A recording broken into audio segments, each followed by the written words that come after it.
L'univers de l'actualité sans concession et sans langue de bois. Taxi Presse, tous les jours de 11h à 12h30 avec Irrigator.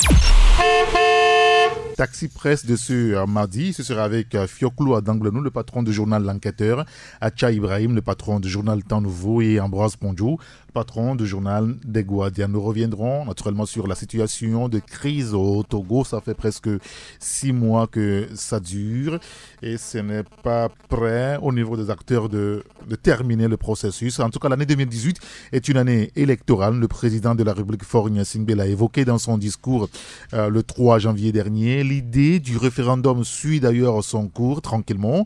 Le confrère d'Alternative évoqua même le couplage des locales avec le référendum en avril prochain. On reviendra un petit peu sur le sujet. Puis ce matin, nous reviendrons sur le dernier vote du Togo à l'ONU le mois dernier. L'Assemblée générale des Nations Unies a largement adopté donc un texte condamnant la décision américaine sur Jérusalem, malgré les menaces lancées. Rappelez-vous, avant le scrutin par le président américain Donald Trump en Afrique, 6 pays se sont abstenus. Un seul a voté, c'est le Togo qui a voté en faveur de Washington. Comment comprendre cela?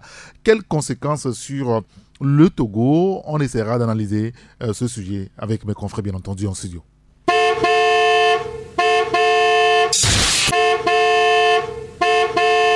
Et d'abord, une idée des journaux qui sont dans les kiosques ce mardi, en tout cas pour ceux que nous avons avec nous en studio. Il y a le quotidien Liberté qui est dans les kiosques ce matin. Le confrère évoque la lutte pour l'alternance. Le changement est inéluctable selon la coalition. Une manifestation prévue le 13 janvier sur toute l'étendue du territoire national. Les femmes marchent le 20 janvier, donc à Lomé. Vous lirez l'article dans le journal. Bilan de 2017, les grands traits d'une année sombre pour Faure Gnassingbé. Le confrère revient sur le sujet. Et puis sur l'affaire d'atteinte à la sûreté de l'État, 2 autres détenus élargis, les regards tournés vers Kwacha Gnassingbé, écrit le confrère Liberté. Vous lirez l'article bien sûr dans le journal. Il y a également le Médium qui est dans les kiosques ce matin. Politique 2018 sous de bons auspices, écrit le confrère. Aboutissement du processus de transformation de groupe Togo Télécom après Acha Dedi Afo au poste de directeur général de Togocom. Les autres directeurs de la holding incessamment nommés, évoque donc le journal. Et puis crise politique au Togo, le diagnostic sans concession de Maître Jean Degli de bâtir le Togo. C'est ce que le confrère a publié ce matin. Vous lirez l'article pour les précisions. Et puis, finance, un nouveau directoire pour l'Union togolaise des banques. Le confrère, le Médium, en parle aussi ce matin. Vous avez le journal Alternative. L'Alternative, ce matin, traite des questions liées donc aux prochaines élections au Togo.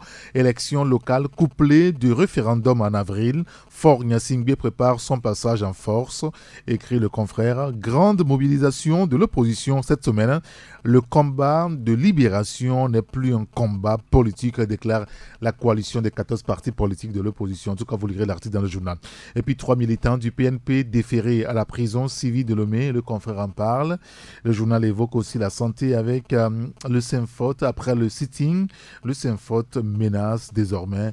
Vous lirez l'article dans le journal Alternative. Dans les kiosques ce matin, quelques petits soucis, un petit retard sur le marché, mais je pense qu'à la mi-journée, ce sera fait, assurent les responsables du journal L'Alternative.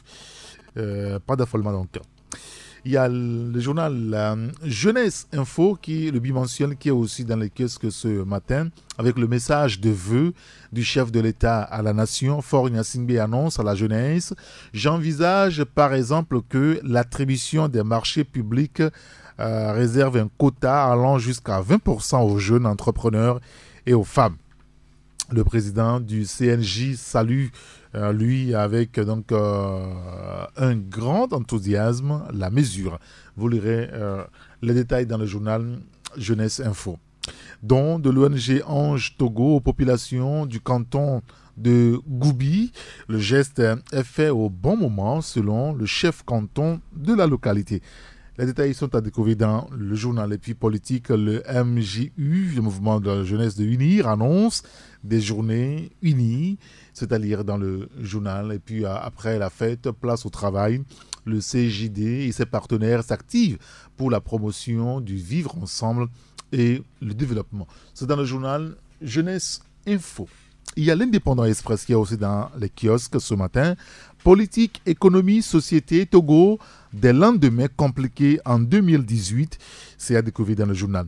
2018 justement, sous les couleurs de la résistance. Marche nationale le 13 janvier. Marche des femmes le 20 janvier.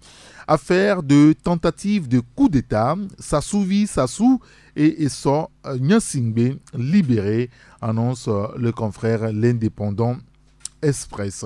Il y a le billet hebdomadaire, l'éveil de la nation, 12 pages. C'est bien ça, l'éveil de la nation dans les kiosques ce matin. Crise ou sortie de crise, les prémices d'un difficile dialogue, c'est à découvrir donc dans le journal. Coalition des 14 partis de l'opposition, des partis de moindre importance font la loi, note notre confrère. Et puis transformation dans les sociétés de téléphonie, Acha Dedi nommé DG Togocom pour de nouveaux challenges. C'est à découvrir dans le journal. Et puis Libération en cascade dans l'affaire d'atteinte contre la sûreté de l'État. Après Ogbakiti en fin d'année, Sassouvi et Nyasingbe et Sor recouvrent la liberté. Les détails sont découverts dans le journal L'éveil de la nation. Il y a aussi le journal L'Union pour la patrie, annonce du ministère du Commerce. La reconstruction des grands marchés incendiés imminente. Pour le marché de Lomé, le financement est bouclé, l'architecte est choisi, les appels d'offres sont prévus pour 2018. À principe, la livraison du nouveau marché de Kara dans 6 mois. Et les détails, bien sûr, à lire dans le journal L'Union pour la patrie. Avec l'augmentation de 54,2% de son budget, 5 650 nouveaux primo-entrepreneurs appuyés par le Paège SP en 2018. Les détails sont à découvrir dans le journal L'Union pour la patrie. Il y a aussi le journal L'équipe sportive qui est dans les kiosques ce matin. Le sport togolais en 2018, Cap sur Cameroun 2019 et Tokyo 2020 à découvrir dans le journal. Et puis le championnat de deuxième division, Étoile filante et Asfosa, les grandes déceptions. C'est ce que note le confrère l'équipe sportive. Et puis lancement de la marque Sergio, le monde des équipementiers accueille le géant togolais. C'est à lire à la page 8. Et puis football, dames, tournoi de l'UFOAB. La sélection nationale se met en place. Vous lirez l'article dans le journal L'équipe sportive. Alors, dans les kiosques ce mardi, outre l'équipe sportive, vous avez l'Indépendant Express, l'Union pour la patrie, l'éveil de la nation. Vous avez Jeunesse Info et également le quotidien Forum de la semaine qui est aussi dans les kiosques ce matin. Non, ça c'est pour hier. Vous avez le journal Le Médium, l'alternative aussi qui est dans les kiosques, le quotidien Liberté.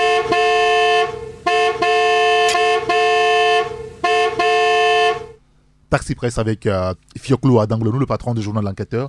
Bonjour Fioclou. Bonjour Eric. Je profite de l'occasion pour souhaiter mes meilleurs vœux aux auditeurs et joyeux anniversaire à la radio Taxi FM. Merci.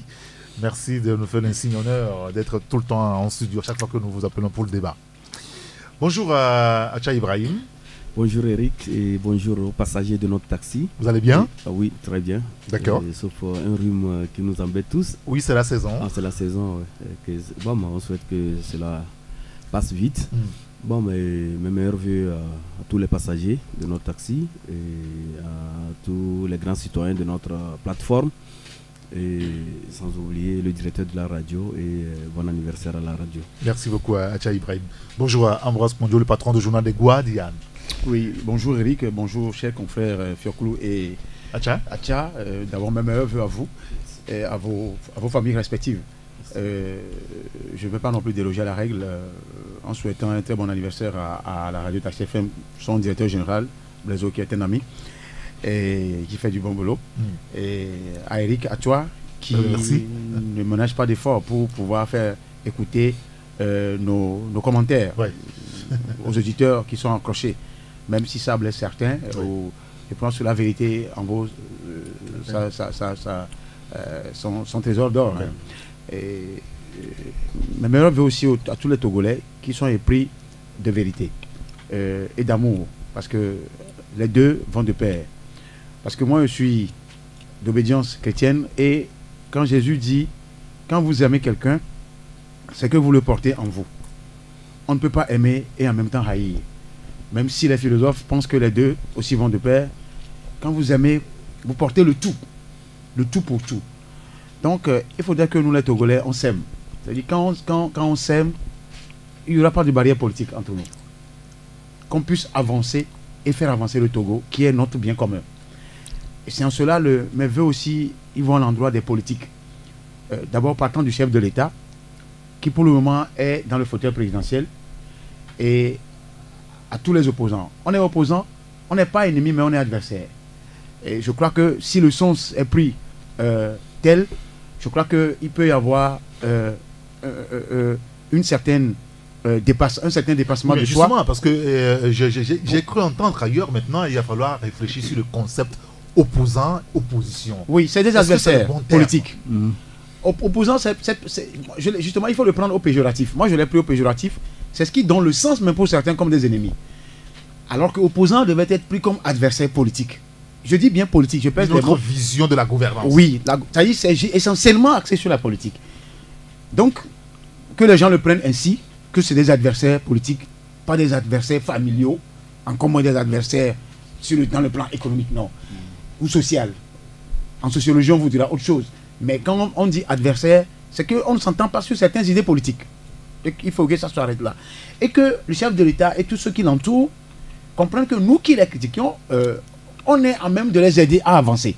Nous voulons les aider à avancer pour construire un pays fort, avec des institutions fortes. Donc aujourd'hui, et à tous les Togolais qui sont épris de paix et de changement, qu'ils sachent aussi que rien n'est éternel sur la planète Terre. Tout est dynamique et tout change à tout moment. Donc si c'en est ainsi, que les gens aient foi. C'est la foi qui ouvre les portes. Quand vous avez la foi, vous pouvez faire déplacer les montagnes. Ce n'est pas moi qui l'invente. Le décalogue l'a précisé.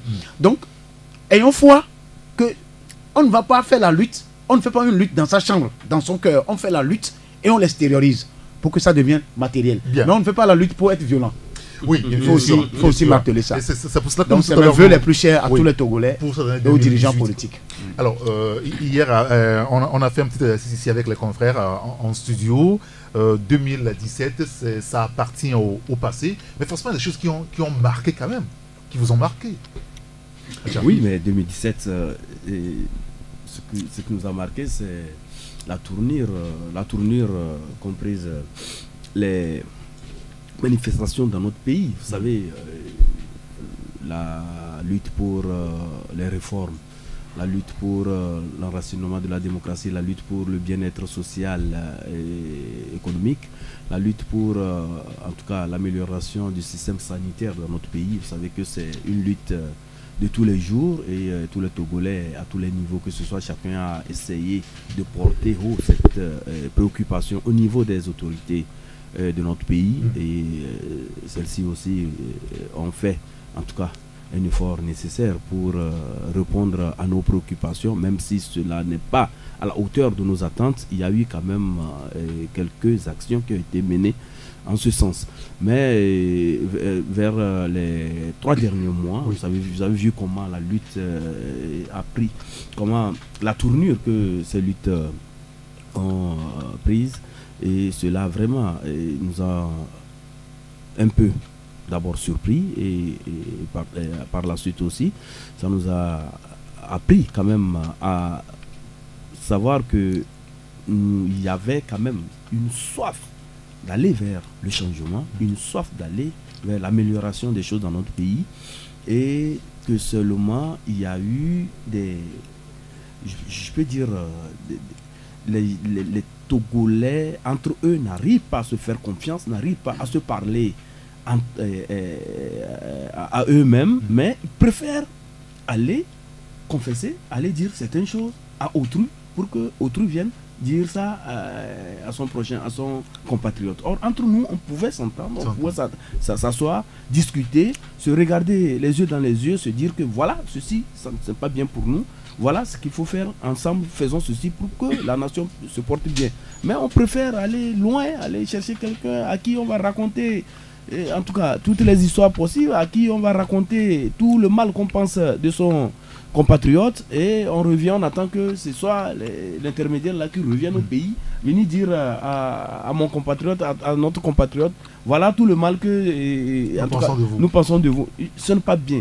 Moi, c'est pourquoi le dialogue que, en tout cas, les Togolais appellent de tous leurs vœux, il faudrait que ce dialogue se matérialise, que les Togolais arrivent à se faire confiance, que les Togolais arrivent à se parler les yeux dans les yeux. On va revenir tout à l'heure sur cette question du dialogue. C'est ce qui m'a marqué vraiment, la tournure de ces événements, et vraiment c'était très éprouvant, non seulement pour l'économie de notre pays, non seulement pour la cohésion sociale, parce que le tissu s'est délabré, le tissu social s'est délabré.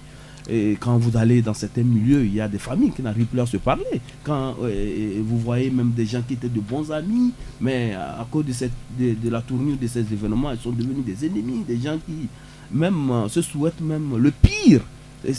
Vraiment, notre nation ne mérite pas ça. Il faudrait qu'on revoie un peu, en tout cas nos manières de faire, revoir nos logiciels pour que vraiment les Togolais se parlent entre eux, que les Togolais s'aiment et pensent le bien pour leur pays. Fioclou, 2017. Oui, je peux dire que 2017 est une année très médiocre pour le Togo, en ce sens que sur le plan politique, les valeurs ne sont plus respectées. Et les Togolais sont devenus des loups entre eux. Et on vivait comme si on était dans la jungle. En dehors de ça, nous avons connu certaines violences à partir du mois d'août jusqu'à ce jour, où nous déplorons malheureusement une vingtaine de morts.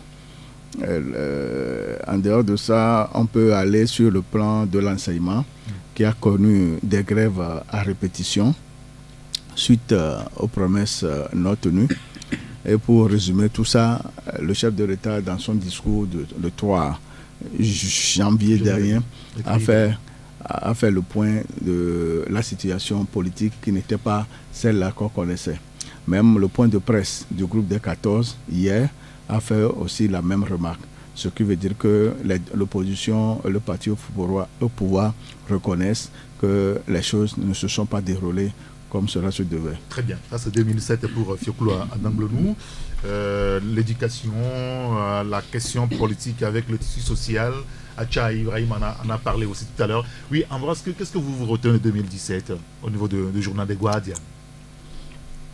Oui, au niveau du journal des Guardian, dont je salue aussi les lecteurs, je crois que c'est Tikpi Achadam qui m'a marqué. Le monsieur, pour beaucoup, est sorti de nulle part, même pour ses adversaires politiques, et a marqué de son sceau un grand changement dans la lutte pour le changement, dans la lutte pour l'alternance. Son arrivée en août 2017 a chamboulé les donnes politiques. C'est-à-dire le fait même que la lutte ne soit pas cantonnée seulement sur le Togo, que ça soit élargi au plan africain et mondial, a changé la méthode de lutte. Donc, principalement politiquement, je crois que c'est le PNP et c'est Achadam Tikpi et son parti, le PNP, qui m'ont marqué. Et on a même fait répéter dans le journal des Guardians. La preuve, il nous a accordé au moins 2 interviews dans ce journal. Ensuite, économiquement, je crois que c'est la faiblesse du pouvoir d'achat des Togolais qui a aussi marqué beaucoup de gens cette année et qui m'a le plus marqué. Plus les choses sont plus chères, plus nous sommes dans un mandat social, plus les gens souffrent par rapport même au panier de la ménagère et à ce qu'il faut manger quotidiennement. Socialement, je crois qu'il y a plus de dépendance dans le secteur de la santé et de l'éducation. Les grèves, on en a parlé tout à l'heure. Au niveau sanitaire, il n'y a pas de scanner au CHU Tokoin, au CHU Sivanus Olympio. Mais j'ai vu le chef de l'État inaugurer d'autres hôpitaux d'obédience parapublique. Ce qui est une bonne chose, il faut le connaître. Sans pouvoir doter les centres hospitaliers universitaires, Tokoin et CHU Campus, des matériels adéquats nécessaires pour permettre aux médecins qui ont laissé des millions en France pour se donner ici et sauver la vie des Togolais, des compatriotes. Maintenant, au plan environnemental, Oui. ça c'est un plan Je très sais que vous important. êtes un environnementaliste. Un plan important pour nous et vous allez nous sentir ce mois-ci, d'ici le mois de février. Ah oui, et il y a péril à la demeure. Il y a péril en la demeure. Ne serait-ce que je prends même la plage de Lomé. Il y a des efforts qui se font, les gens collectent des sachets, tout ça là. Mais l'occupation même par la LCT, c'est comme ça qu'on l'appelle, la LCT, le groupe Bolloré. Ah oui, Non, la LCT. LCT. Oui. L'envasement de l'ensablement même du sable de mer, ce qui crée un dégât énorme au niveau d'Anéro. Oui. Je n'en parle pas, les géomorphologues en savent mieux que moi. Maintenant, la lutte contre les sacs plastiques, on va y venir d'ici la fin du mois de janvier, tombant dans le mois de février. Et je vous réserve la primeur. Et je vous réserve une surprise. Oui. Parce que la lutte qui a commencé depuis 2009 et que beaucoup ont relayé, on a comme l'impression qu'on n'a pas fait de lutte. Donc sur ce plan-là, on va mettre un accent particulier, on va y venir. Les ressources forestières, les réserves, quand on parle d'air protégé, c'est qu'on n'en touche pas. Bien sûr. On parle d'air protégé, on ne doit pas en toucher. Il y a des lois qui protègent ces réserves-là. Les aires protégées, les forêts sacrées, les forêts classées. Un service de l'État est allé investir la forêt, l'aire protégée de Bahémé. Oui. Vers Adikokopé. Oui. Pour des raisons bizarres. Et je rends hommage au Premier ministre, comment vous l'appelez, Aoumé Zounou, et le ministre André Johnson, qui, après qu'on ait eu à crier sur le toit comme d'habitude, ils ont pris la mesure des choses, ils ont arrêté l'hémorragie. Sauf que ces 6 derniers mois, je ne sais pas ce qui se produirait encore là-bas. Le Premier ministre a pris une note pour envoyer à ses collègues ministres pour qu'on arrête l'hémorragie. Donc, il y a tellement de choses Bien. à défendre sur tous ces plans-là, mais ces choses n'ont pas évolué. Très bien. Donc, on aura l'occasion de revenir sur sa question. c'est des choses qui m'ont marqué sur tous ces plans. Alors, on va peut-être évoquer d'abord un sujet. Et tout à l'heure, on a parlé de la politique avec tout ce qui se fait. Mais je voudrais qu'on commence l'émission de ce matin avec cette nouvelle, la libération de ceux qui, entre-temps, ont pensé chez eux déstabiliser l'État togolais. Rappelez-vous, en 2009, certains citoyens ont été arrêtés parce qu'ils complotaient contre la sûreté de l'État togolais. Le chef de bande était Kwacha Nyasingbe qui, plus tard, a avoué au tribunal concocter des choses pour renverser le pouvoir établi. Lui et ses co-accusés ont été donc condamnés à de lourdes peines. Mais depuis quelque temps, il y a certains de ces condamnés qui commencent par être libérés. Le mois passé, Sergent Ogbakiti a été libéré. Et puis hier, on a appris la libération de Sassou et de Essor Nyasingbe. En attendant peut-être la libération de Kwacha Nyasingbe. Alors, est-ce que vous comprenez quelque chose de tout ça, Fiakoulou? Oui, je peux dire que dans les revendications pour l'apaisement au niveau de l'opposition, il est dit que il faut que les prisonniers politiques soient libérés. Donc, en dehors de ceux-là qui sont appréhendés ces derniers temps, en 2017, moi je comprends que le pouvoir voudrait aller loin. C'est pourquoi ceux qui sont mis en prison pour le complot, pour l'attentat à la sécurité de l'État dont Kwacha est le chef de file, ont commencé par recouvrir la liberté. Et je pense que c'est une bonne chose. Une bonne chose, l'apaisement politique L'apaisement. recherché par le pouvoir de Faure Gnassingbé, parce que l'opposition aussi l'a demandé. Acha, Oui, c'est... quel commentaire peut-on en faire aujourd'hui?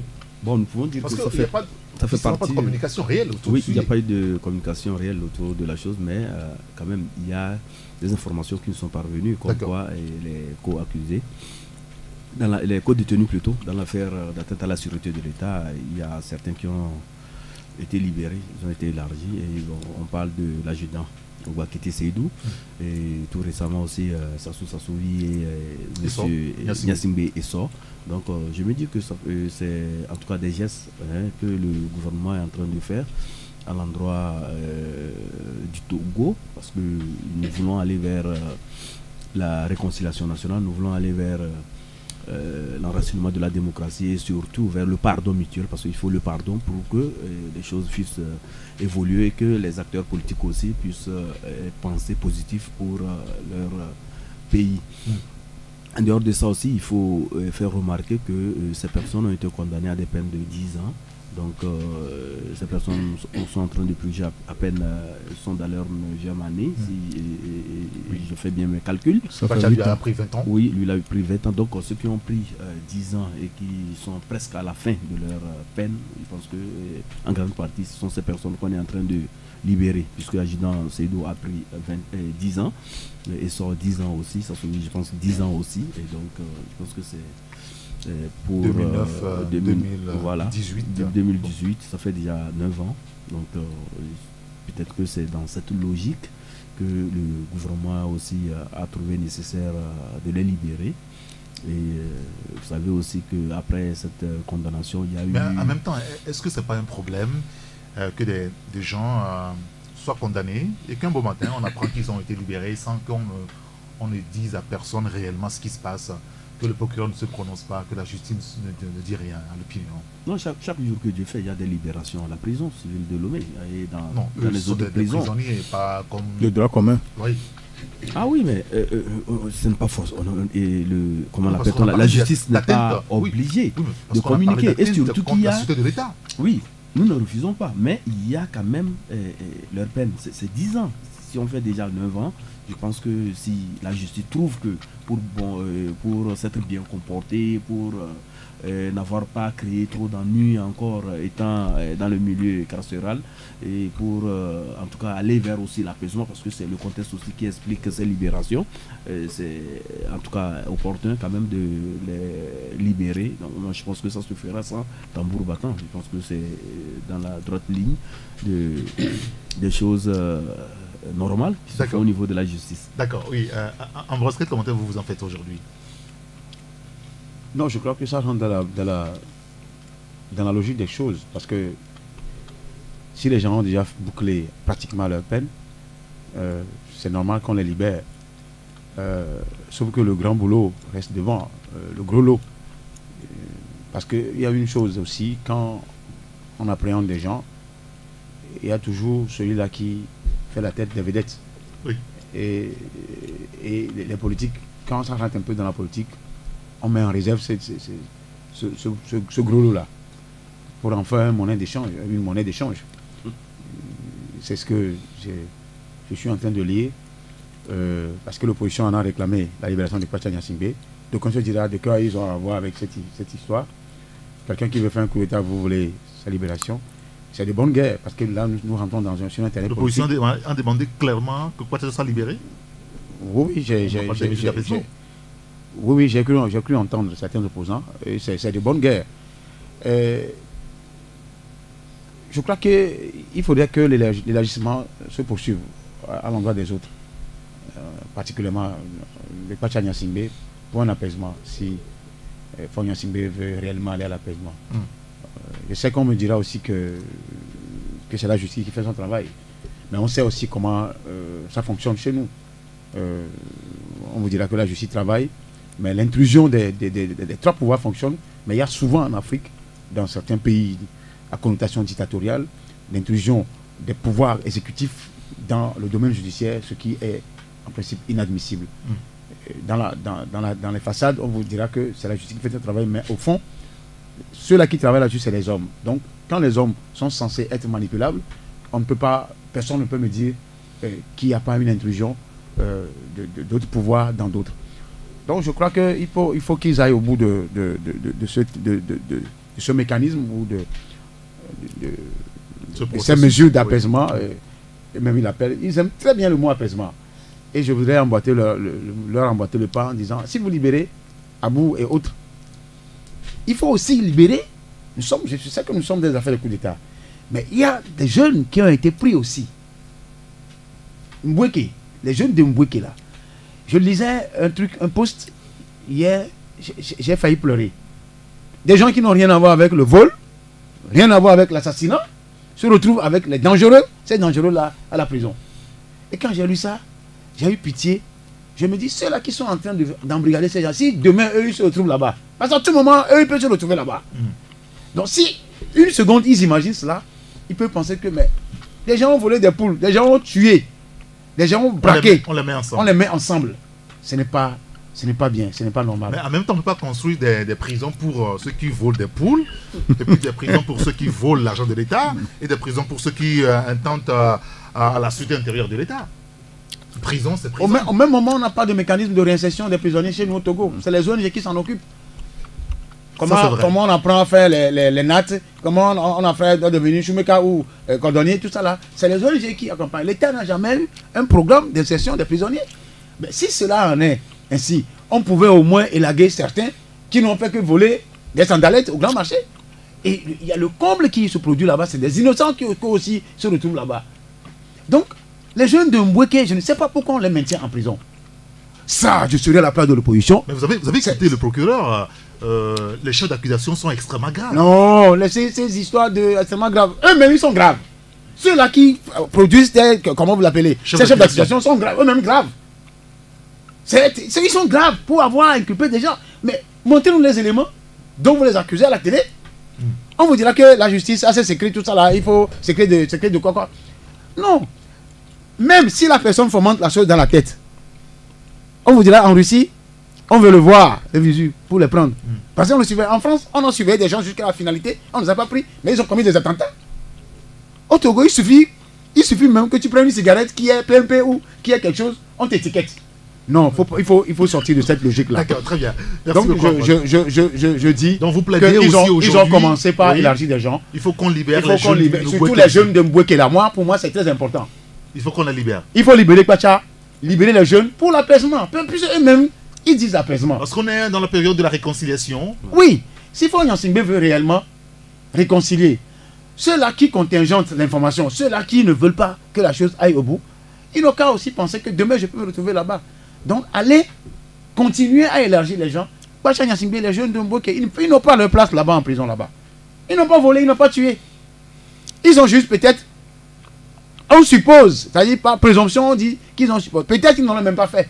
Parce que les gens sont réunis. Parce qu'il y a des journalistes qui sont dans ce groupe-là. Tu oublies. Donc ça veut dire que c'est tout le monde, c'est ceux-là. Non. On peut imaginer, parce que par frustration, on peut imaginer des choses. Moi-même, je peux imaginer des choses.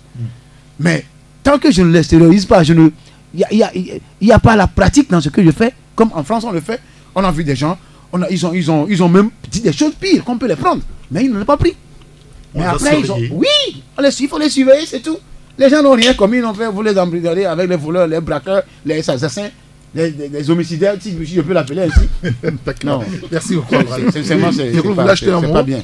Oui, je voudrais dire à mon frère Ambroise que pour le moment, chez nous, la prison civile, il y a bien sûr des compartiments pour les fautes. Et malheureusement, ce n'est pas comme en Europe où les gens sont classés conformément aux infractions posées. Et c'est là où on dit prison de haute sécurité, prison de telle, et c'est dans les localités. Si c'est haute sécurité, c'est ailleurs. Si c'est les faits bénins, c'est quelque part aussi. Et en contrepartie, ce qu'on a construit à Palimé actuellement, ça peut servir de cadre pour serrer les faits condamnables et mesurer le degré des infractions pour les incarcérations. Parfait, très bien. Alors aujourd'hui, on évoque la libération de ces prisonniers, ceux qui ont entre-temps cherché à déstabiliser la sûreté intérieure de l'État, Sassou et So Nyasingbe qui sont libérés. Donc on attend d'autres élargissements pour que la question d'apaisement ou la réconciliation soit vraiment effective au Togo. On parle maintenant de la politique. La politique avec la situation de crise qui dure, elle s'enlise finalement. Et nous savons aussi que 2018 est une année électorale au Togo. Le chef d'État Faure Gnassingbé a fait mention de cela avec le référendum qui suivra les prochaines discussions. Les discussions vont en parler, mais on comprend dans le discours de Faure Gnassingbé que le référendum, quoi qu'on fasse, il sera là et on ira au référendum. Le confrère L'Alternative ce matin nous apprend que au niveau du gouvernement, on veut coupler le référendum avec les locales d'ici avril prochain. Est-ce que ça ne risque pas de réveiller les vieux démons à Kari Ibrahim, la question du référendum? Bon, il faut dire que ce référendum, si vraiment on va au référendum, il intervient dans un contexte de crise. Parce que c'est au niveau de l'Assemblée nationale que les violons étaient censés être bien accordés pour qu'on passe aux réformes constitutionnelles et institutionnelles voulues par l'ensemble des Togolais. Mais ça n'a pas abouti et ça a ouvert la porte au référendum. Ce qui voudrait dire que constitutionnellement, le référendum s'explique parce qu'il y a eu un vote aux 2 tiers à l'Assemblée nationale et selon notre constitution, c'est dit que si en cas de vote sur des lois constitutionnelles et que c'est le 2 tiers qui venait à être en tout cas observé, il faudrait aller vers le référendum. Donc c'est sur cette lancée que le gouvernement se met en se disant que du moment où le consensus a été difficile à réaliser au niveau des députés, et donc le moment est arrivé, on interroge directement le peuple, ce qu'on dit le vrai peuple, puisque chacun se réclame du peuple, que ce soit unir dans la rue, on dit le peuple est dans la rue, au niveau de l'opposition on dit le peuple est dans la rue, et donc finalement chacun se dit que le peuple c'est à son niveau et finalement on ne sait plus le peuple se trouve à quel niveau. Donc maintenant il faut interroger directement le peuple, le vrai peuple, c'est dans cette logique que se place le gouvernement. Et nous disons que selon les explications que nous avons eues, en même temps, cette idée du référendum a divisé l'opinion. Oui, ça divise. Vous vous rappelez, au lendemain de ce vote à l'Assemblée nationale où la possibilité maintenant est laissée à Faure Gnassingbé de se prononcer, convoquer le corps électoral pour le référendum ou à privilégier les discussions politiques, il y avait une division terrible dans l'opinion et ça a galvanisé encore beaucoup plus la rue. Oui, alors l'idée, on comprend que l'idée n'est pas bien évidemment. C'est pourquoi je le dis, je disais que le référendum, ça veut intervenir dans un contexte politique très agité. Parce que si on veut aller à ce référendum, et dans ce contexte, je me demande, est-ce que les Togolais pourront vraiment s'entendre et pouvoir aller voter pour, en tout cas, cette loi ou bien cette disposition constitutionnelle là que nous voulons, en tout cas pour notre pays, pour que la démocratie puisse se porter bien et que le vivre ensemble aussi soit la chose la mieux partagée par tous les Togolais. Donc c'est à ce niveau que nous disons que c'était quand même souhaitable qu'il y ait le dialogue d'abord, que les acteurs se retrouvent au niveau du dialogue et ils vont discuter des questions essentielles qui concernent la vie de notre pays. Et c'est à la suite de ça, s'ils arrivent à sortir un consensus et des accords politiques, en tout cas qui reflètent un peu l'assentiment de tous les Togolais, je pense que ce serait l'occasion de voir si il y a nécessité encore d'aller au référendum ou pas, ou bien s'il y a d'autres mécanismes pour pouvoir faire économie des milliards qu'on veut engloutir et que ce référendum va engloutir. Vous savez qu'aujourd'hui, le problème du Togolais, ce n'est pas, à proprement parler, un problème politique, c'est un problème de mieux-être, c'est un problème de pauvreté, c'est un problème de justice sociale, c'est un problème d'injustice aussi, parce qu'il y a, et c'est avéré, il y a certaines personnes dans ce pays qui se croient plus Togolais que les autres, qui briment, et qui violentent, qui font, en tout cas, qui se croient tout permis, bien évidemment. Et donc, quand vous êtes face à cette situation, cela ne peut que susciter l'ire des populations, cela ne peut que vraiment donner des envies et des idées aux Togolais d'en découdre avec ceux qui se prennent comme s'ils étaient les dépositaires de notre nation. Et donc, face à cette situation, je pense que le chef de l'État, dans son adresse à la nation, le 3 janvier dernier, il a été très clair, il a parlé du dialogue. Lorsque nous arrivons à des situations où nous ne nous attendons pas, il faut privilégier la voie du dialogue. Donc moi je me dis que ce référendum, si constitutionnellement ça tient et que on doit forcément aller à ce référendum, il faudrait précéder cela d'un dialogue. Oui, il a dit dans Jeune Afrique, oui, il y aura dialogue, mais après le dialogue, il y a référendum. C'est là où finalement on ne comprend plus finalement notre chef d'État. Fiakoulou. Oui, je si comprends. on va au dialogue, on s'entendra forcément et donc on retournera à l'Assemblée nationale pour voter ce test. Non, le problème ici, on est sorti du contexte du 5 septembre.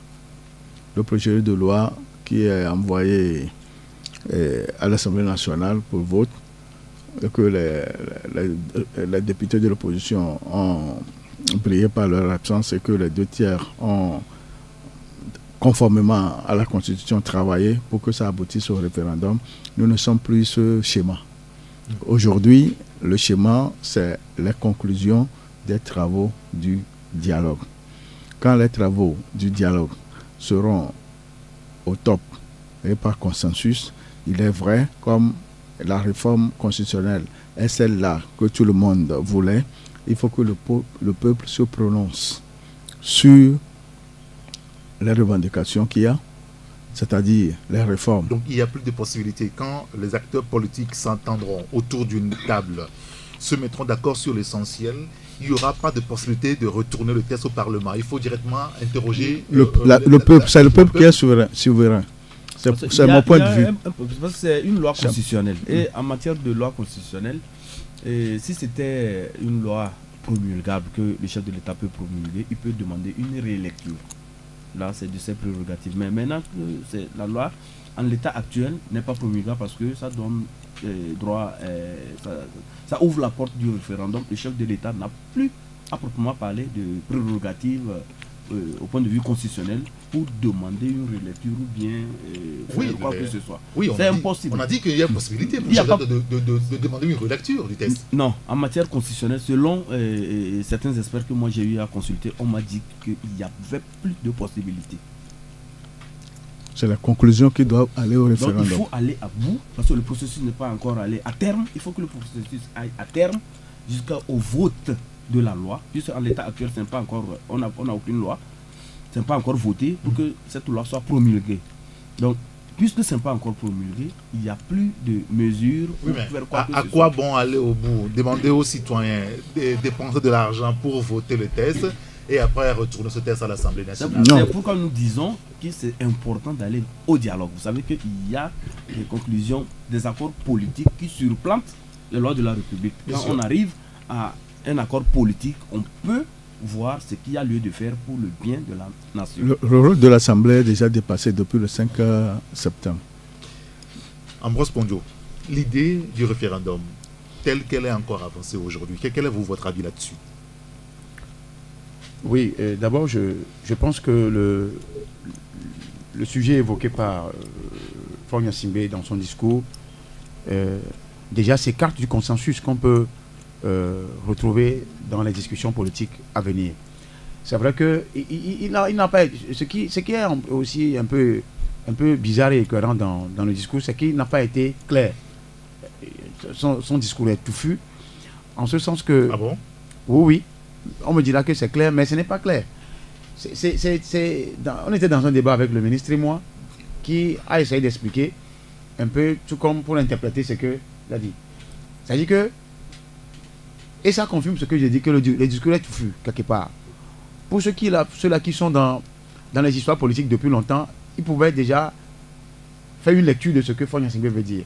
Quand il parle du référendum, lui, il dit, il interprète, il explique qu'en fait, le référendum dont parle Faure Gnassingbé, c'est un référendum au lendemain des résultats du dialogue. Mais Fonya Singbe ne l'a pas dit comme ça. Il est resté flou dans l'éclaircissement à donner au sens de son discours. Justement, concernant ce paragraphe-là. Maintenant, si je voudrais prendre au mot ce conseil a dit, ça voudrait dire que obligatoirement, il doit y avoir un dialogue qui débouche sur des conclusions absolues et réalisables. Parce que les autres dialogues n'ont jamais été réalisés, c'est-à-dire les recommandations n'ont jamais été réalisées. On s'est donné comme l'impression que c'est des discussions qui ont été concoctées pour juste jouer sur la montre et rester au pouvoir. Maintenant, si ce dernier dialogue, je l'appelle dernier parce qu'il n'y en aura plus, parce que l'opposition, je ne crois pas, déjà sans même Atchadam, Tipi et autres n'acceptent pas le dialogue. Mais si les Atchadam et autres ont été relativistes par rapport à la proposition de dialogue, acceptés par certains membres de la coalition, c'est parce que quand vous êtes en coalition, on peut être figé dans une position. Mais la position peut être dynamique à tout moment. Ça veut dire que on vous dira que bon, vous n'êtes pas seul, vous ne pouvez pas donner une dernière chance.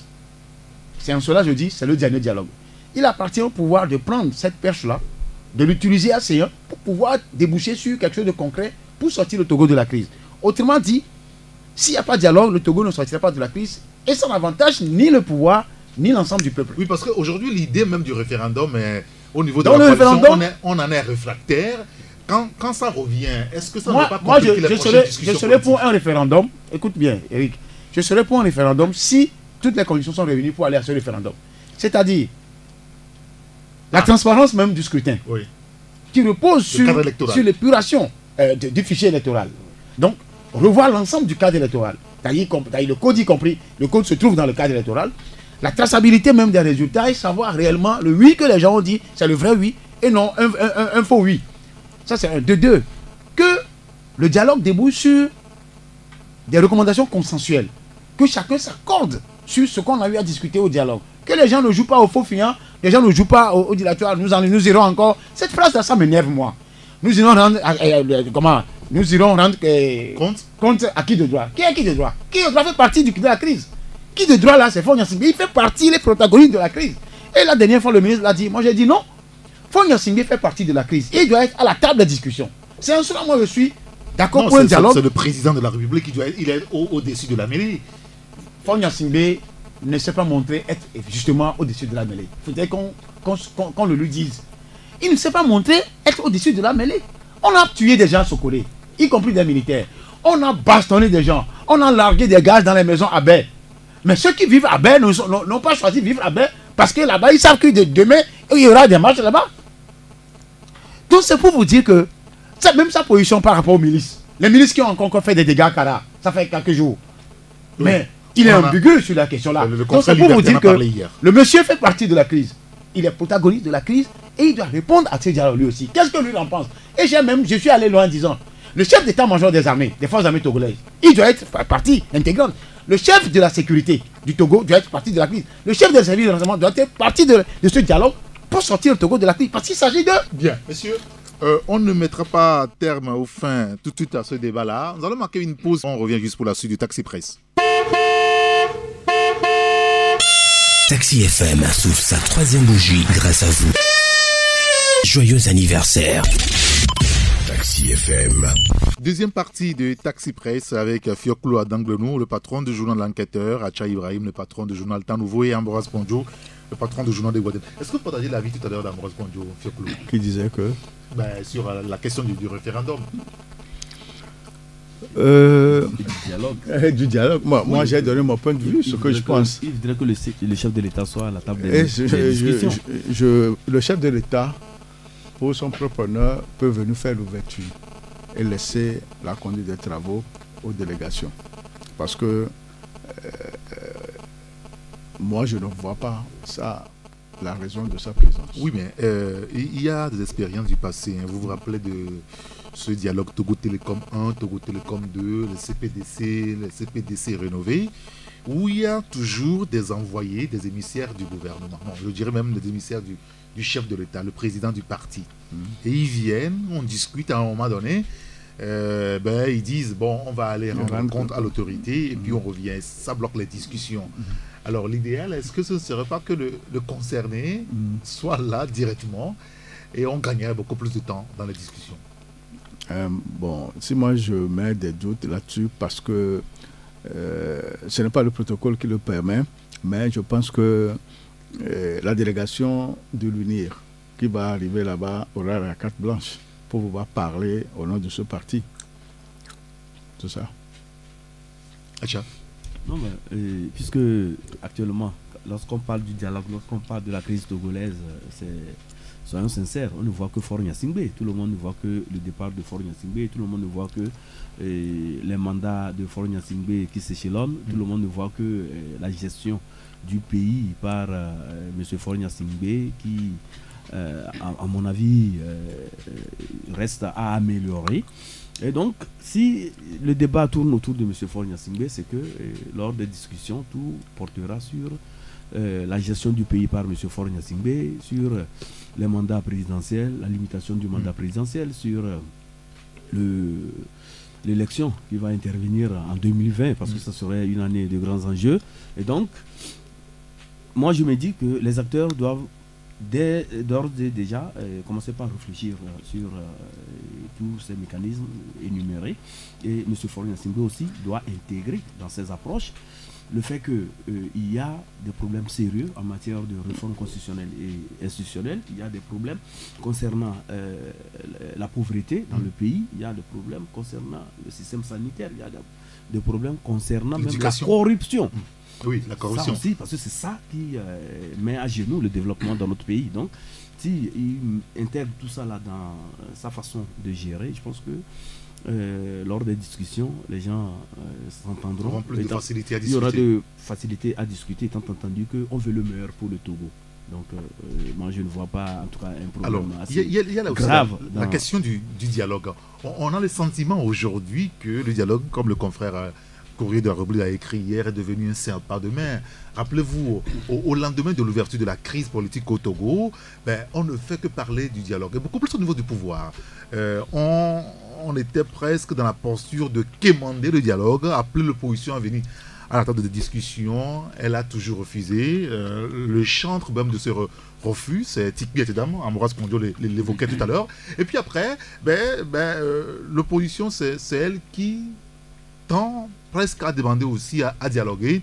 Et aujourd'hui, le pouvoir semble avoir repris la main. Oui. Et le dialogue, on a presque envie de dire que ce n'est plus à l'ordre du jour. C'est là le pouvoir fait des erreurs. Presque, on a le sentiment presque que ce n'est plus à l'ordre du jour, puisqu'on le dit, mais il ne vient jamais, ce dialogue. Oui. Bon, par exemple, moi-même, j'étais personnellement à la conférence de presse du groupe des 14 hier. Et Mme Adjamago Brigitte a dit, on lui a posé la question, est-ce que le groupe des 14 est prêt pour le dialogue?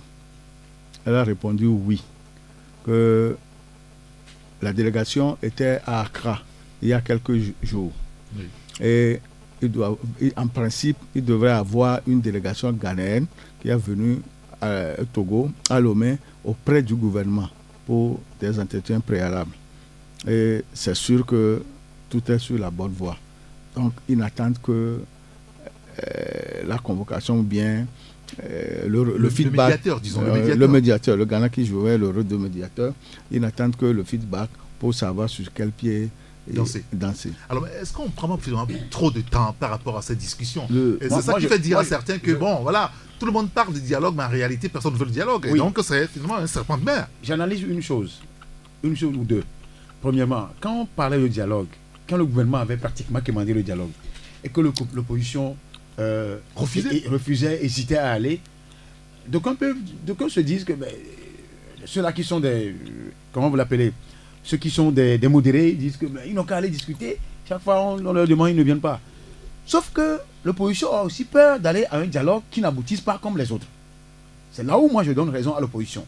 Maintenant, ceux-là qui sont dans le camp du pouvoir, ils se disent, voilà vos amis, nous on leur demande un dialogue parce que le pouvoir était acculé.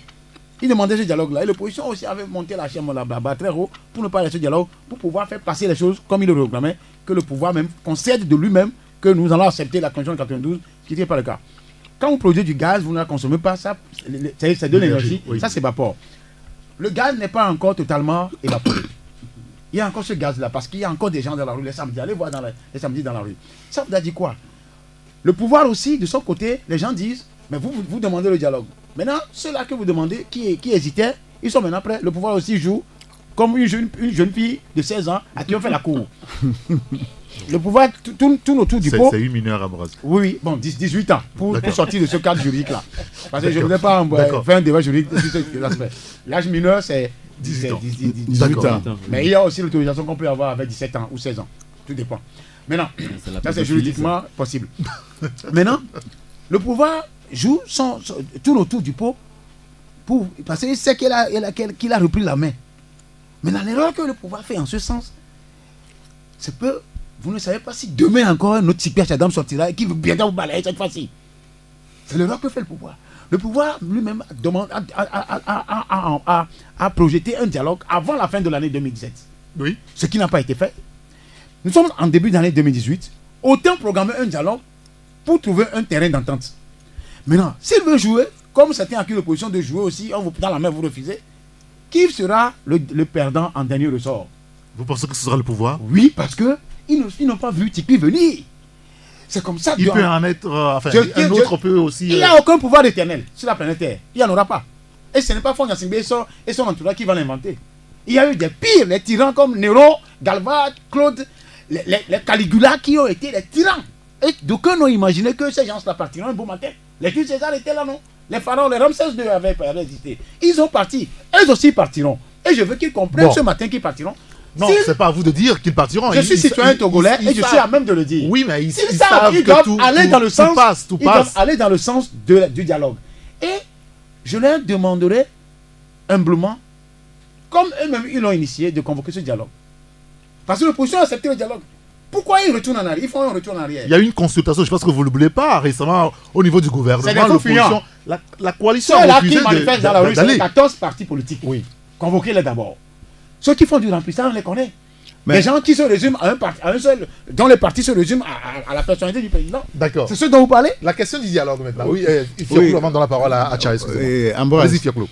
Quand le Premier ministre a voulu faire la consultation, le Premier ministre fait la consultation en tant que Premier ministre et non en tant que membre de l'UNI.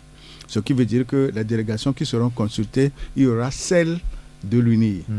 Donc si l'opposition, le groupe des 14, a été consulté, a été convoqué, a été invité pour les préparatifs et qu'elle a refusé, moi, là où je suis aujourd'hui, je dis que ce n'est pas bien. Ce n'est pas bien. Puisque hier... C'est le pouvoir qui avait demandé un dialogue avant 2017. Hier, ne le fait pas. Hier, on leur a posé la question. Est-ce que vous êtes d'accord qu'il y a un dialogue inclusif avec d'autres partis politiques? C'est Antoine Follet qui a répondu, ou bien c'est Antoine, M. Kouessan de la Santé du Peuple qui a dit oui. D'autres partis politiques peuvent venir, mais pas pour s'ajouter au groupe des 14. C'est ce qui a été clair. Ce qui veut dire qu'aujourd'hui... Mais c'est clair. Aujourd'hui, ils acceptent qu'il y a eu cette consultation pour préparer...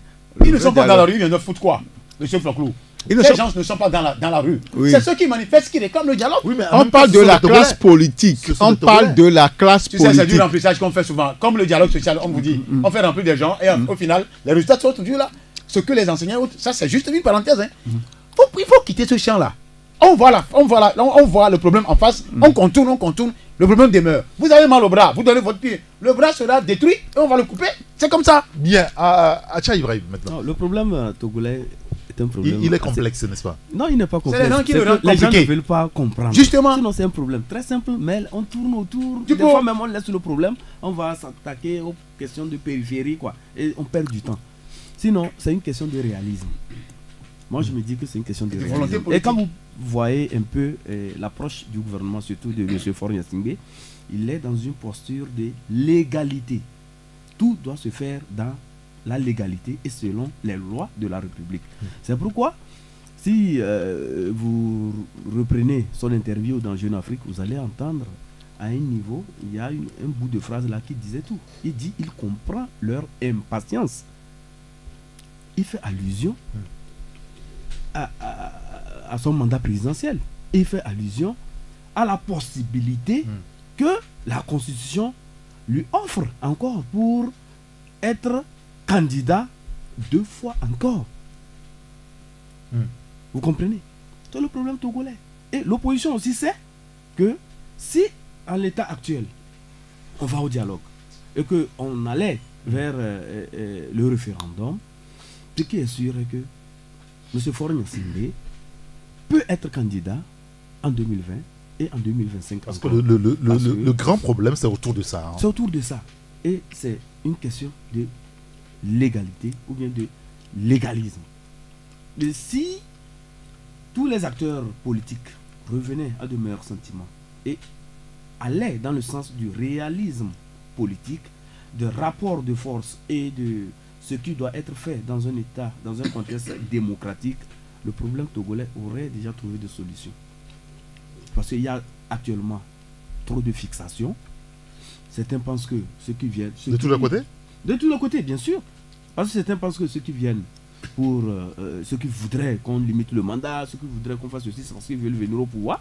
Ceux qui sont au pouvoir aussi pensent que ceux qui veulent venir, c'est parce qu'ils sont dans un esprit revanchard, ils veulent venir nous faire hausser la peau lorsque nous allons laisser le pouvoir. Vous comprenez que dans ces contextes, personne ne voudrait quand même se laisser faire et chacun utilise les moyens qui sont à sa disposition pour pouvoir s'imposer. Et dans ce contexte, c'est la population qui est en train d'en pâtir. Ça fait, parce que ça ne fait 6 pas mois le presque pays. que la population, une Bien partie évidemment. des Togolais est dans la rue, Oui. elle marche, elle s'indigne depuis 6 mois, et puis depuis 6 mois aussi, Faure Gnassingbé est tranquillement chez lui, même s'il est bousculé de temps en temps, et il est quand même au pouvoir depuis 6 mois.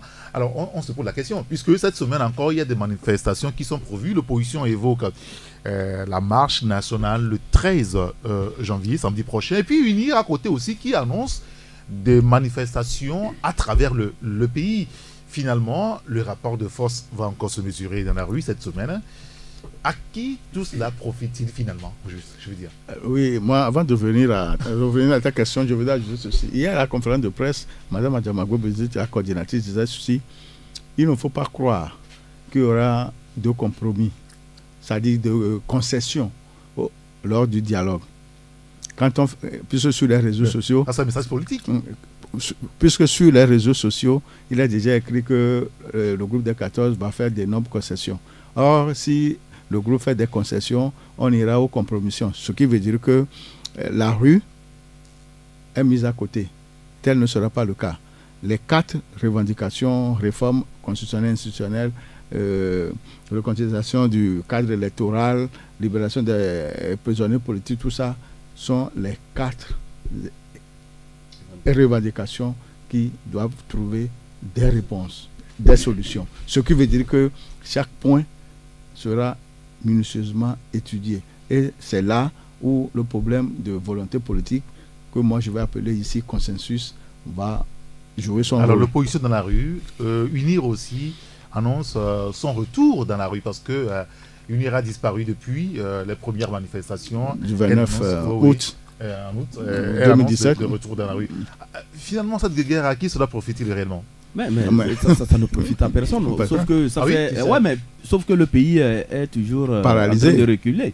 Et ça paralyse plutôt les activités dans notre pays. Quand vous prenez un peu l'économie, ce qui se passe actuellement, c'est pas bien. Il y a des Togolais qui vivent même au ralenti actuellement parce que les activités, ce n'est pas encore ça. Et pour joindre les deux bouts aussi, ce n'est pas aussi facile. Oui. C'est pourquoi nous disons que les acteurs doivent revenir vraiment à un sentiment de patriotisme. Comment faire pour sortir le Togo de cette zone de turbulence. Le chef de l'État a parlé dans son adresse de patriotisme. Oui. Donc nous souhaiterons que ce patriotisme-là soit remarqué de part et d'autre, et surtout lui, le chef de l'État, lui qui a tout l'appareil de l'État, tous les leviers dans ses mains, de jouer son rôle de leadership, c'est-à-dire qu'il montre la voie pour que le pays puisse sortir. Qu'on soit précis en haut sur les dialogues, les prochaines discussions politiques par Bien exemple. évidemment, et même qu'il commence même par donner des instructions, puisque c'est ce qui se fait habituellement dans notre pays. C'est le langage consacré.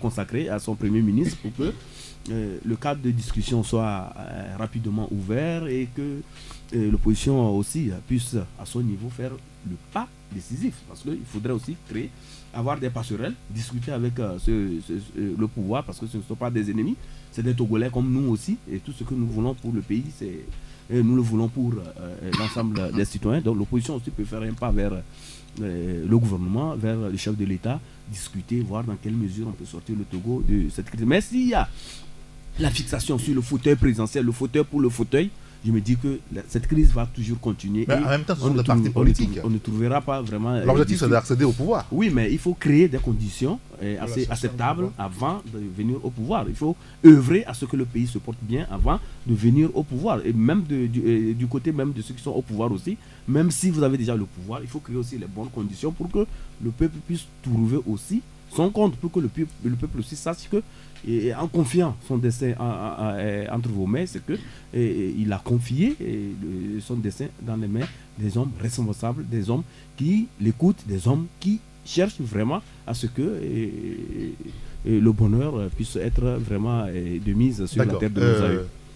Ambroise maintenant. Oui, moi j'ai C'est l'impression vrai qu'hier, au cours de la conférence de presse, la coalition s'est montrée assez sévère vis-à-vis du président de la République. Oui. Des mots durs ont été employés. Parce que vous voulez, comme j'ai la compris, vous voulez certaines parties. Hein. Allez-y, Ambroise. Je comprends cette nervosité du groupe des 14. Dans ce On est un sens peu que- lassé. Hein. Dans ce sens que Ça dure. il y a de la duplicité dans les propos du chef de l'État. Il y a de l'ambiguïté aussi. On ne peut pas dire une chose et jouer en même temps à son paradoxe. Ognan Simbé avait prédit un dialogue, je l'ai dit tout à l'heure, avant la fin de 2017. J'ai comme l'impression qu'il y a de la démagogie dans tout ce qu'il présente. Et j'ai honte pour mon pays, j'ai honte pour lui-même. Hier, j'ai imaginé un scénario. Moi, Ambroise, rencontré par exemple le président guinéen et ghanéen, ou les chefs d'État de la CEDEAO, le présenter à un sommet des chefs d'État de la CEDEAO, pour poser la question à ces chefs d'État-là. Mais vous êtes où vous laissez ce petit-là? Vous voulez que lui reste et vous partez, vous Non. le laissez? Notre président n'est pas un petit. Non, quand je dis petit, Oui. je ne prends pas le terme péjoratif. Je le dis parce que d'abord, c'est le plus jeune parmi eux. Et ensuite, c'est lui qui devait s'enquérir des conseils de ses pairs qui ont eu à faire l'expérience politique avant lui. Il n'y a pas eu d'expérience politique. Oui, mais lui, il est au pouvoir avant eux. Non, il a été Mais lui, il est au député. pouvoir avant eux. Qu'est-ce qu'on appelle député? Il a été député. Les gens ont Il a été ministres plusieurs fois. Non, c'était ministre là de quelques semaines. Des années. Non. Donc c'est pour vous dire en fait que en réalité, les gens sont fatigués. Ça, il faut qu'on ait le courage de le dire. Tous les Togolais, même ceux qui sont des millionnaires, sont fatigués. Les gens veulent juste un déverrouillage psychologique dans la tête que ce régime est parti. Ça, on vous le dit ça tous les jours. Quand on passe, on nous le dit. J'ai rencontré une dame hier. Elle s'est plainte. Elle dit, ma grande soeur est partie au Nigeria. Mais elle n'a jamais mis pied au Nigeria. Que quand elle est au Nigeria, les Togolais longent les rues au Nigeria, à Lagos là-bas. Les gens, ils s'en vont sans savoir l'issue. Là où, c'est-à-dire que la destination même. C'est-à-dire les gens sont fatigués. D'abord, problème d'argent dans le pays.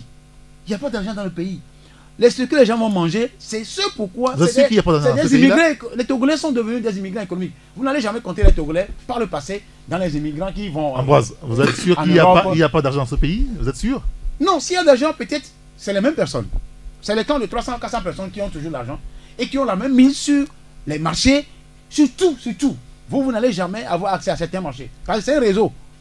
Et ceux-là qui veulent le changement, d'abord, ils veulent la destruction de ce réseau-là. Faire capoter ce réseau-là pour que la manne aille à tout le monde. Ça, on n'a pas.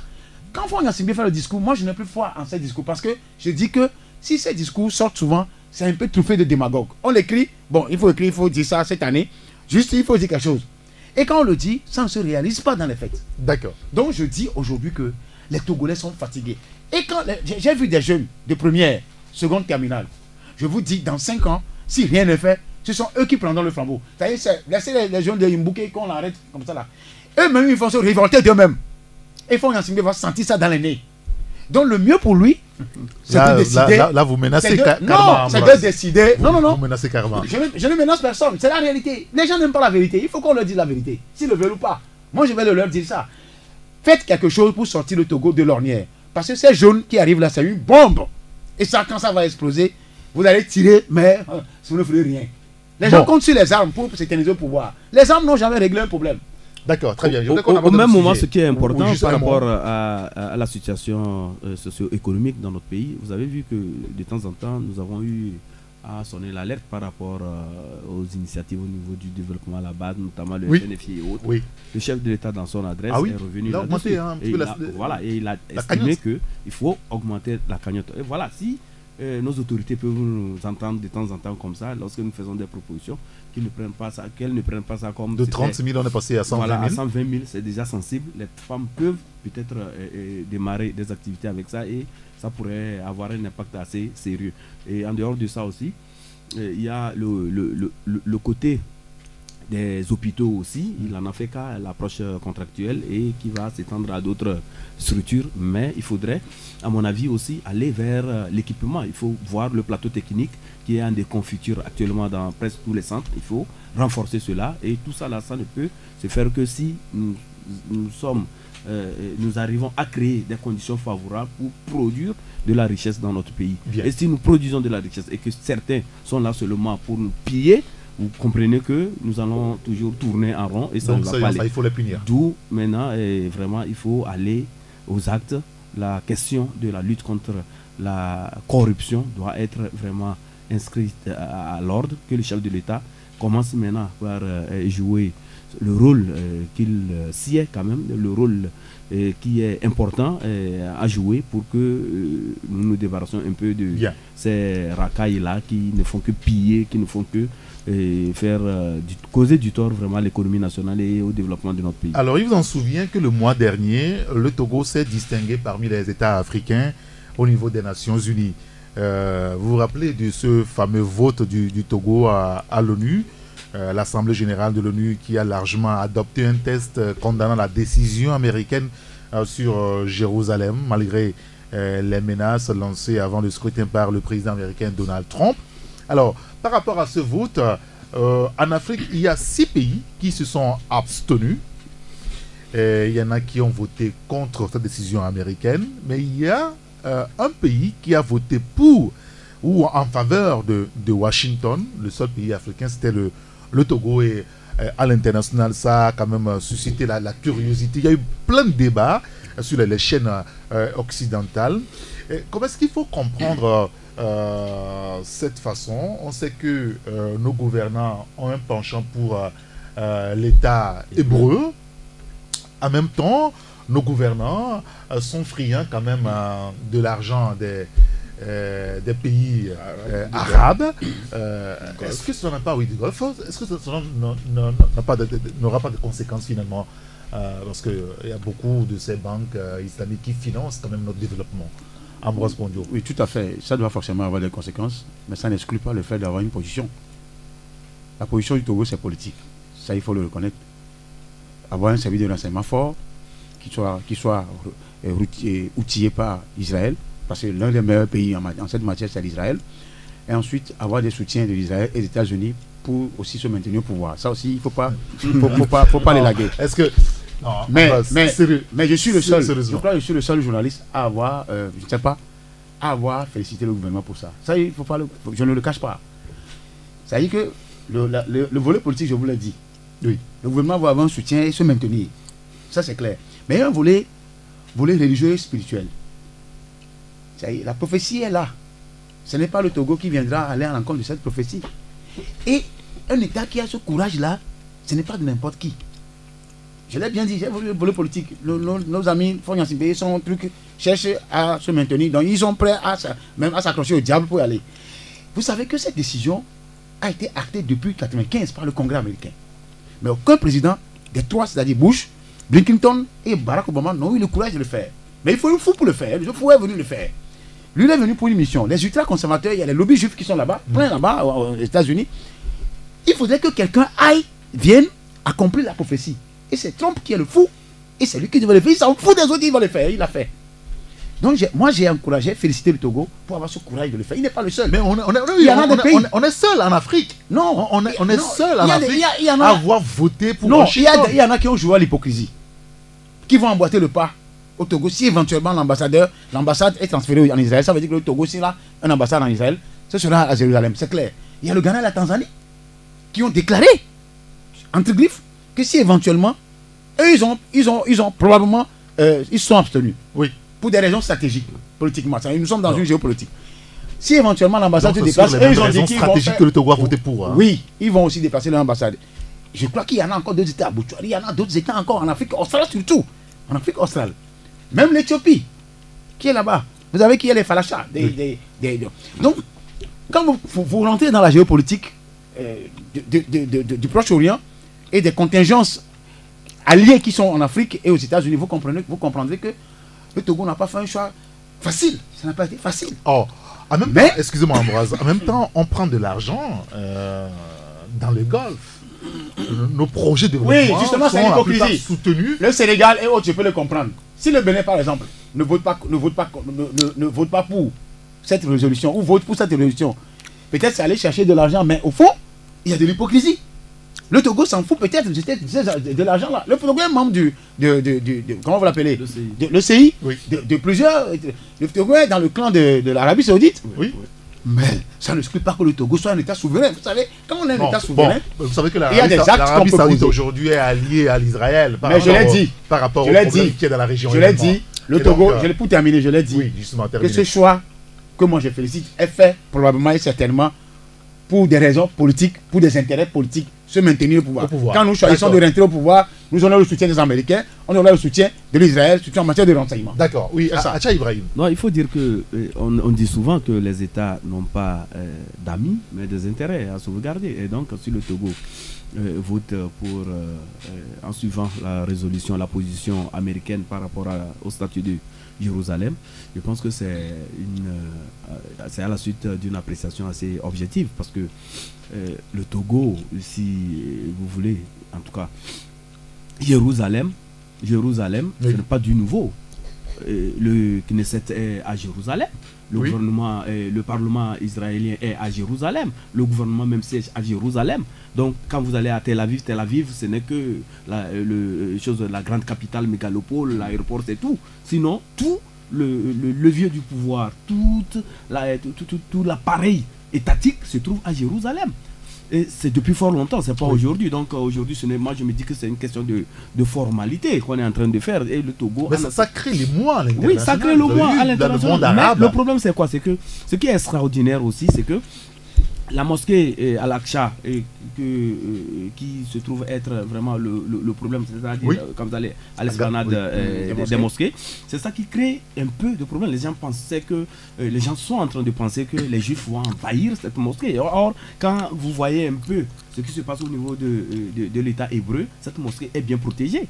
C'est protégé par les forces jordaniennes. Ce sont les forces jordaniennes qui protègent cette mosquée. Et cette mosquée, tous les musulmans ont accès à la mosquée.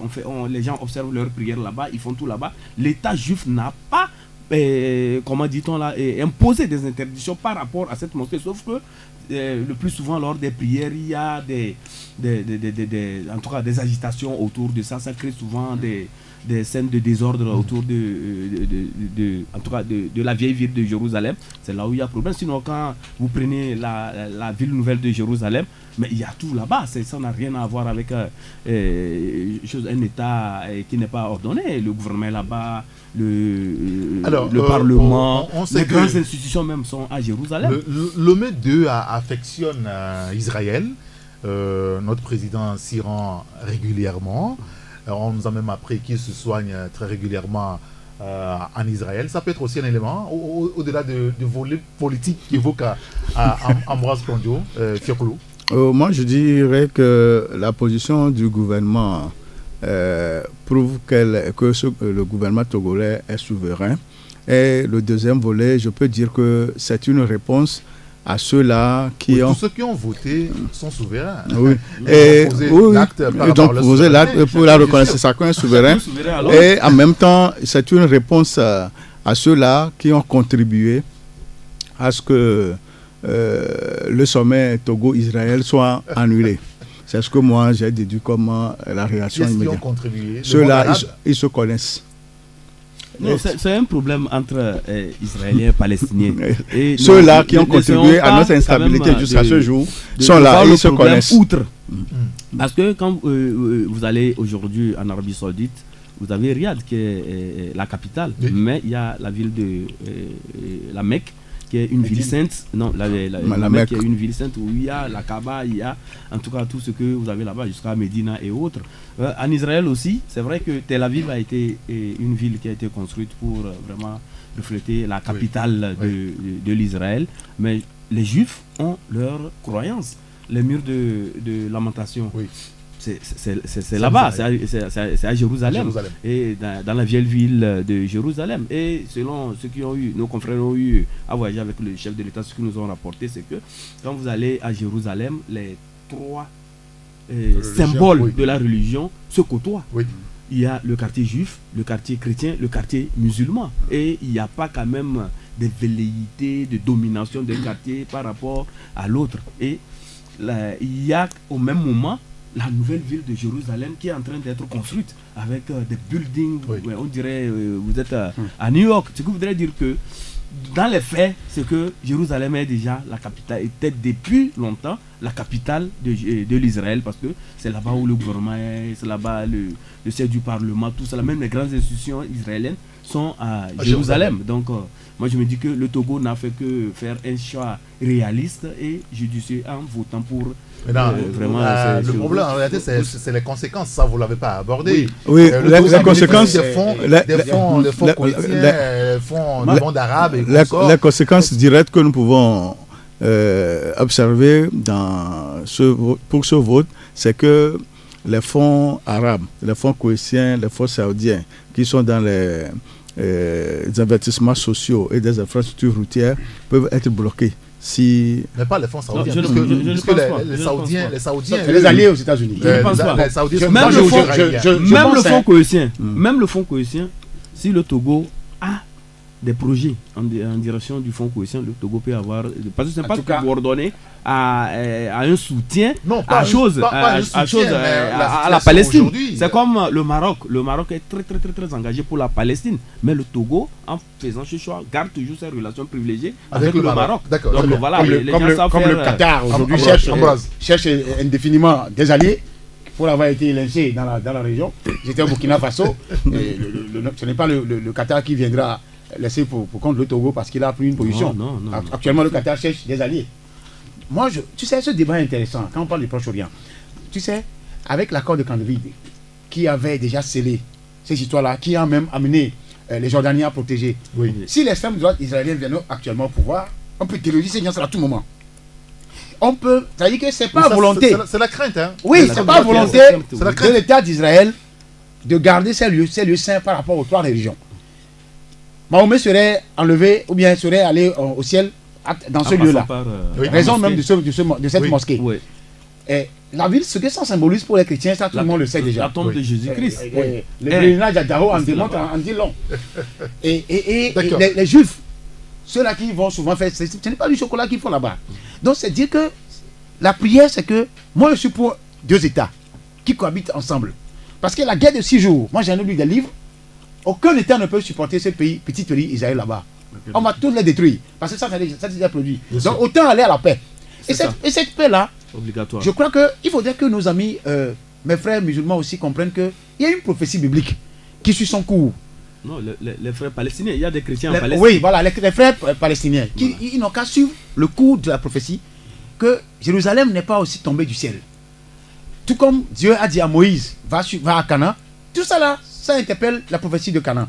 C'est pour vous dire qu'en réalité, la prière, c'est que l'extrême droite ne vienne pas au pouvoir en Israël. Il faut prier pour ça, pour qu'on ait un État palestinien, un État, mais que eux acceptent que Jérusalem est très cher pour les chrétiens et juifs que peut-être pour eux. Bien. Mais qu'on les garde aussi. Non, Jérusalem de l'Est, on peut les concéder. Voilà. Mais Jérusalem, là où tu as dit, tu as bien parlé, hein, tu as dit qu'ils ont tout déjà là-bas.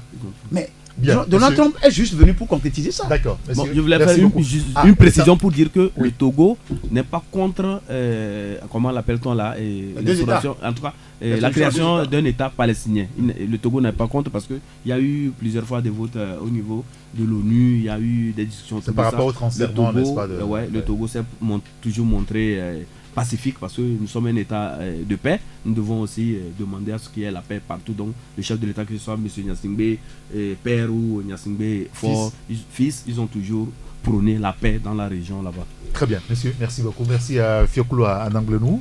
Je rappelle que vous êtes le patron du journal L'Enquêteur, à Acha Ibrahim, le patron du journal Le Temps Nouveau, et Ambroise Pondio, le patron du journal Des Guardians. Merci à Emmanuel Afanyangwe qui est sur la coordination technique. Appelez-moi Eric Gator. C'est la fin de Taxi Presse de ce matin. Taxi FM, 3 ans. joyeux anniversaire. Merci à vous qui nous avez suivis. À demain. 93.1 Taxi FM.